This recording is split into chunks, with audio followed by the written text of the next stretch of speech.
A gente está numa fase que vai começar, já começou, né? A especulação. Quem é o novo Papa? Quem vai ser, afinal, o novo Papa? E essa fase de especulação, ela houve especialistas, estudiosos, aqueles observadores do Vaticano, pessoas muito talentosas, muito competentes, que conhecem a fundo o mundo da igreja, que é fantástico. Muita tradição, muitos ritos, todo o processo do sepultamento do Papa é uma coisa cheia de ritos. Aí o Papa Francisco mudou alguns desses ritos, mas também envolve muitos ritos, mesmo os ritos que ele adotou, que ele simplificou. E aí vem aquela fase, bom, afinal, quem é que vai ser o novo Papa? E aí tem um negócio interessante, que tem uma frase, nós temos áudio? É uma frase em italiano, que diz o seguinte, vamos ouvir primeiro em italiano. Che chi entra papa esce cardinale. Che chi entra papa esce cardinale. E tem a versão chi entra papa in conclave ne esce cardinale. Quem entra papa no conclave sai cardeal. Quem entra papa sai cardeal. E essa é uma frase que se diz. Entrou papa, saiu cardeal.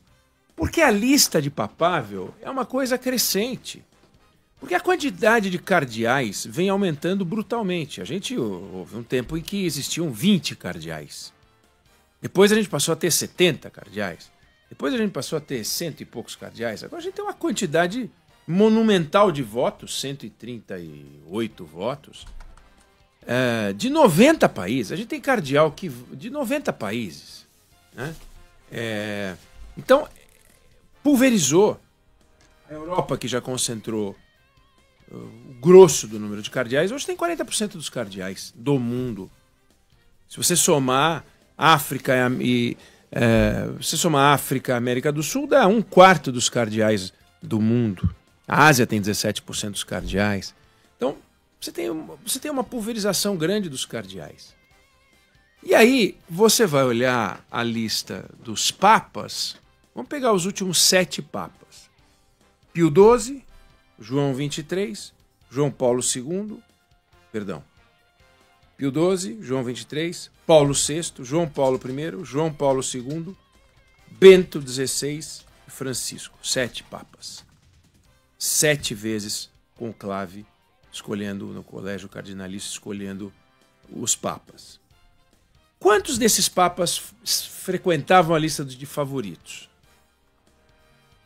Pio XII, favorito. Não era frequentava a lista de favoritos. Paulo VI, favorito. Bento XVI, favorito. Esse favoritíssimo. Então esses 3, a Vitória deu um nome entre os favoritos. Agora 4 contra 3 não favoritos. João Paulo I, João XXIII não era um papa que frequentava a lista dos favoritos. Italiano. João Paulo I não era.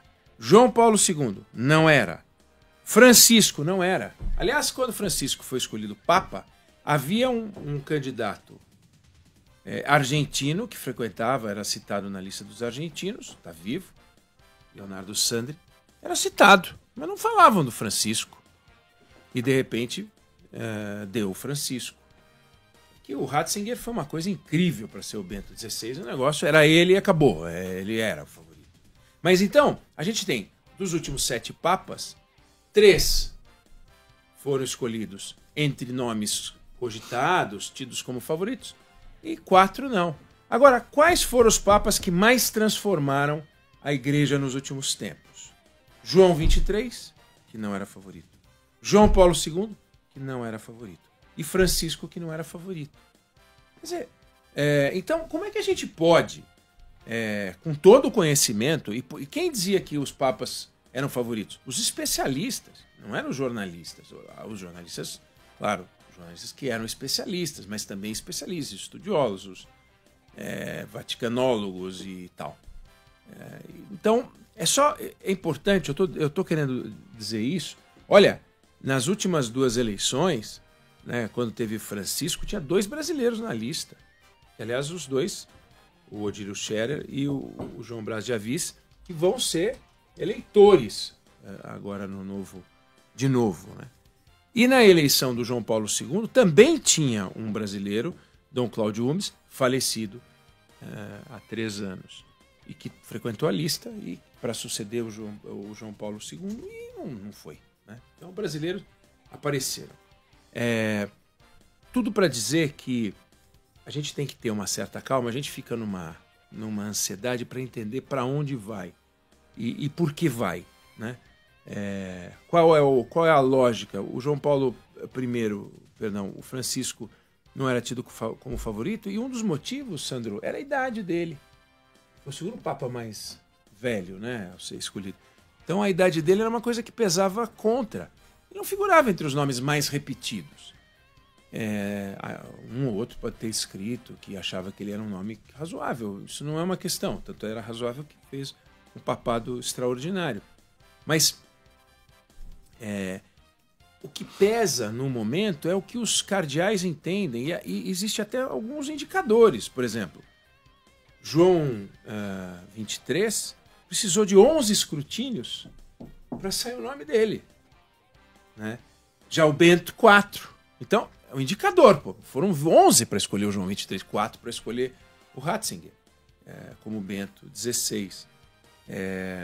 O João Paulo II foram 8. Então você vai vendo que vai variando um pouquinho. Né? Essa história do favorito e do não favorito não guarda uma relação com capacidade de liderança. Veja o que foi, claro, o papado de Francisco não foi um papado tranquilo. Ele enfrentou brigas internas pesadíssimas. A gente acompanhou aqui, a gente conversou muito sobre isso nas últimas conversas todas, né? Débora, Sandro, eu, com a ajuda do nosso Rodrigo Alvarez e todos os entrevistados que a gente conseguiu conversar, pessoas que iluminaram esse debate, né? Deixaram bem claro para a gente como foi desafiador esse papado, né? As brigas que ele travou contra os conservadores, as brigas que ele travou contra aqueles que, entendendo que a igreja estava conservadora demais, queriam acelerar demais também, e ele não queria. As brigas não só contra os conservadores, mas contra o crime ocultado pela igreja, né, do abuso sexual, da pedofilia, que ele teve a coragem de mandar tirar o sigilo. Não tem mais segredo em cima disso. Acabou.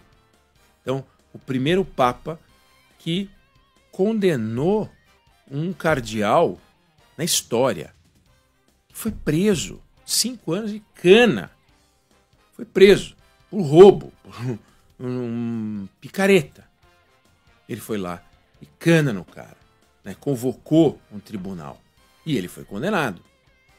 Um papa que teve a coragem de lutar contra a mordomia, contra o uso dos carros de forma indiscriminada, reduzir o salário de cardeal. Tinha um cardeal que morava num apartamento, eu cheguei a comentar aqui ontem, mais de 400 metros quadrados, aluguel de R$80 mil. E ele morava no apartamento. O Papa foi lá e cortou. Ah, mas era o cardeal Burke, que era um conservador inimigo dele. É verdade, ele aproveitou para fazer um acertinho de contas. Mas, ainda assim, ele enfrentou a mordomia. Então, não foi um papado sossegado nem tranquilo. E o próximo papa não vai ter uma vida tranquila. Não, vai chegar um papa equilibrado, vai chegar um papa que vai conseguir fazer tudo tranquilo e tal. Então, pode dar um dos favoritos, pode não dar um dos favoritos, mas eu só queria chamar a atenção para o fato de que essa discussão, ela é uma discussão que é meio natural nossa, né? A gente fica com uma ansiedade e não dá para fazer pesquisa. Então, por exemplo, quando a gente tem essa dúvida e envolve quem vai ser o novo presidente, a gente pode fazer uma pesquisa, porque somos nós os eleitores. Então, a gente faz a pesquisa, o que a gente pode criticar, olha, essa pesquisa está sendo feita muito em cima da hora. Não é o caso da escolha do novo Papa, não está tão em cima da hora, né? As coisas são em cima da hora. A não ser na escolha do sucessor de João Paulo I, que morreu em 33 dias, eles não estavam esperando. Não, putz, agora a gente precisa escolher um novo Papa. Aquilo pegou todo mundo de surpresa. Daí porque a escolha de João Paulo II até pode se entender que foi um pouco mais complicada. Ele era um cardeal polonês, ele convivia com o comunismo, ele se aliou ao movimento de solidariedade, ele era um papa contemporâneo, né? O momento do mundo discutindo liberdade, abertura, enfrentamento do autoritarismo, e ele estava nesse combate. Então era um papa, mas mesmo assim um papa inesperado. Foi uma surpresa a vitória dele. Então a gente fica com uma certa ansiedade, a gente quer saber, a gente quer o resultado logo, e vai ser um período meio de vazio, porque de hoje até sábado não acontece nada. Funerários, mas nada Exato. de eleição. Não tem eleição. Aí então você tem a convocação do conclave, que pode levar, a gente ouviu aí, o tempo que for. Pode levar 1 dia, 2 dias, 10 dias, enfim. A gente chegou, os números mostram que se em 34 escrutínios não chegarem a nenhum nome, aí eles fazem o tal do uma espécie de segundo turno, com os 2 mais votados. Mas que continuam com a obrigação de ter 2/3 dos votos. Não é maioria simples. Não, isso não há registro. Não há registro ainda, mas enfim, tem lá a regra. Assim como a gente tem a regra de sucessão, tem o presidente da República, o vice-presidente, o presidente da Câmara, o presidente do Senado, o presidente do Supremo. O Brasil já usou vários, né? A gente já teve até o presidente do Senado como presidente. Porque nós tivemos a morte do presidente da República, que foi o Getúlio Vargas, tivemos o impeachment do vice-presidente, o impeachment do presidente da Câmara, e então assumiu o presidente do Senado. A gente não chegou ainda a usar o instrumento, né, de colocar o presidente do Supremo Tribunal Federal assim de forma definitiva, né, por ausência do titular. Já tivemos presidente do Supremo tomando posse por viagem, mas não assim desse jeito que eu falei. Mas pode demorar mais, pode demorar menos. A gente vai acompanhar aqui na Band News FM, você vai acompanhar tudo. A gente vai fazer as entrevistas, ouvir as pessoas e tal. Só peço a você o seguinte, calma, não adianta. A gente não vai conseguir responder ninguém com quem a gente conversa. Podemos até entrevistar alguém que fale o nome de alguém que faz todo sentido, né? Mas é quase que uma missão impossível. Basta a gente ver os últimos 7, que 4 não eram favoritos, e desses 4 que não eram favoritos, entre os quais o João Paulo I, que faleceu com 33 dias, os maiores transformadores da igreja no período foram os 3 não favoritos que cumpriram seu papado. O que é uma coisa incrível também, um dado curioso que é bom a gente ter em mente. Eu não sei se você concorda, se você discorda, mas essa é a opinião que eu tenho sobre o assunto. Só uma curiosidade, acho que não vai acontecer. O conclave mais longo da história começou em 1268. Acabou em 1400. 2 anos e 10 meses. Pra terminar. Foram 34 meses de conclave. Aí decidiram, o Papa faleceu. Gregório X foi eleito o Papa. Então, acho que não vai acontecer um conclave de 2 anos e 10 meses. A gente espera que não. O Papa Júlio II, por outro lado, em 1503, conclave mais curto, apenas algumas horas.